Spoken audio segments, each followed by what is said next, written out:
कृष्णा का पति गोवर्धन क्या करता था? कृष्णा का पति गोवर्धन पहले खेती करता था, किंतु उसका खेतों में जरा भी मन नहीं लगता था। शादी के कुछ दिन बाद उसने ड्राइविंग सीखी और वह ट्रक चलाने लगा। बची हुई सब्जी खराब क्यों हो जाती थी? कृष्णा खेत में सब्जियां उगाकर उन्हें फुटपाथ पर बेचती थी। सब्जियां कम बिकने के कारण वह खराब हो जाती थी। इससे बहुत नुकसान हो जाता था, इसलिए वह बची हुई सब्जियों का अचार बनाकर बेचने लगी। कृष्णा पहले कितनी तरह के अचार बना लेती थी? कृष्णा पहले 2-3 तरह के अचार बना लेती थी, परंतु प्रशिक्षण के बाद वह हर तरह की सब्जियों का अचार बनाना सीख गई थी। अचार बनाने में कृष्णा ने किसकी मदद ली? अचार बनाने में कृष्णा ने अपनी पड़ोस की महिलाओं की मदद ली।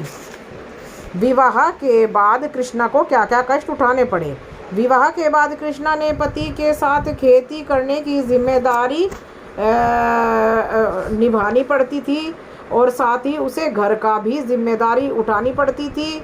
यदि पति के ऊपर बहुत सारा कर्ज हो गया था, जिसे चुकाने के लिए घर और खेत बेचना पड़ा।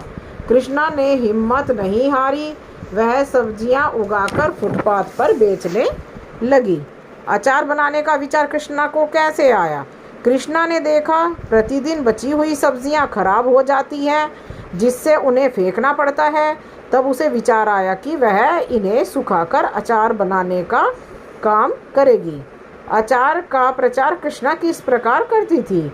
कृष्णा बाजार में मेज लगाकर अचार बेचती थी और वह लोगों को फ्री में सैंपल देकर उसका प्रचार करती थी और कहती थी कि पसंद आई तो और दोबारा ले जाना, वरना कोई बात नहीं। कृष्णा को अनपढ़ होना क्यों अखरता था? खेतों में बहुत काम करने पर भी कृष्णा की ज़रूरतें पूरी नहीं हो पा रही थी। तब उसे अपना अनपढ़ होना बहुत खलता था और उसे हिसाब करना भी नहीं आता था। इससे उसे कोई नौकरी भी नहीं देता था। महिलाएं आगे बढ़ेंगी, देश आगे बढ़ेगा से क्या आशय है?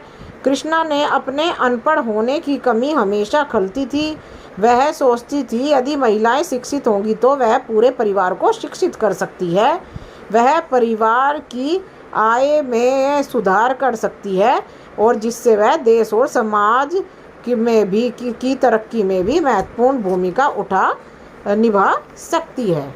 एक बार और, जो कृष्णा को विवाह के बाद क्या क्या कष्ट उठाने पड़े? विवाह के बाद कृष्णा ने पति के साथ खेत में काम करने के लिए जाना पड़ता था और साथ ही उसे घर की भी जिम्मेदारी उठानी पड़ती थी।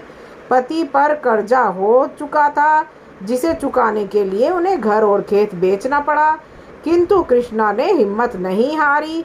उसने सब्जियां उठाकर फुटपाथ पर बेचना शुरू कर दिया। Thank you.